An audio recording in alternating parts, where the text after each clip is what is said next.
ظالم سریا ظلم کو بدلانے کے سوا مارا بھی تو اخلاق کی تلوار سے مارا۔ معزز سامعین و سامعات، مذہب اسلام ایک مکمل ضابطۂ حیات ہے جس میں عبادت کے ساتھ ساتھ حسن اخلاق کو بہت اہمیت حاصل ہے۔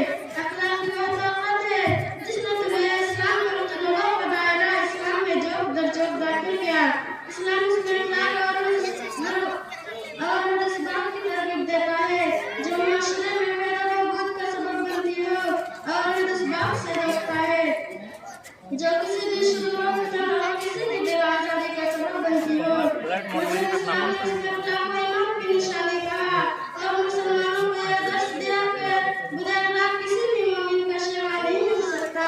چنانچہ اللہ تعالیٰ نے اچھے اخلاق کو اپنانے اور برے اخلاق سے بچنے کی تاکید کرتے ہوئے فرمایا ان اللہ یأمر بالعدل والإحسان وإیتاء ذی القربی وینہی عن الفحشاء والمنکر والبغی۔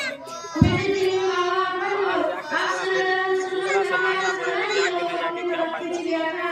اگر آپ صلی اللہ علیہ وسلم تشدد کرتے تو لوگ آپ صلی اللہ علیہ وسلم سے بیزار ہو کر آپ صلی اللہ علیہ وسلم کو چھوڑ دیتے، جس کا نقشہ قرآن مجید نے کھینچا فَبِمَا رَحْمَةٍ مِّنَ اللَّهِ لِنتَ لَهُمْ وَلَوْ كُنتَ فَظًّا غَلِيظَ الْقَلْبِ لَانفَضُّوا مِنْ حَوْلِكَ۔ خود اللہ تبارک و تعالیٰ نے رسول اکرم صلی اللہ علیہ وسلم کے اخلاق زنوں کی تعریف کرتے ہوئے کہا کہ وَإِنَّكَ لَعَلَىٰ خُلُقٍ عَظِيمٍ۔ یقیناً آپ صلی اللہ علیہ وسلم کے اخلاق آپ صلی اللہ علیہ وسلم عظیم الشان اللہ کے حامل ہیں اور خود اللہ کے رسول صلی اللہ علیہ وسلم نے اپنی بعثت کا مقصد مکارم اخلاق کو تکمیل کو قرار دیتے ہوئے فرمایا انما بعثت لأتمم مکارم الاخلاق۔ حسن اخلاق رسول اللہ صلی اللہ علیہ وسلم کا محبوب و مقرب بننے کا بہترین ذریعہ ہے۔ بخاری شریف کی روایت ہے کہ اللہ کے رسول صلی اللہ علیہ وسلم نے فرمایا میرے نزدیک تم میں سب سے زیادہ محبوب شخص وہ ہے جس کا ادب و اخلاق سب سے عمدہ ہو اور یہی تو کامل مومن کی پہچان۔ اکمل المؤمنین ایمانا احسنهم خلقا۔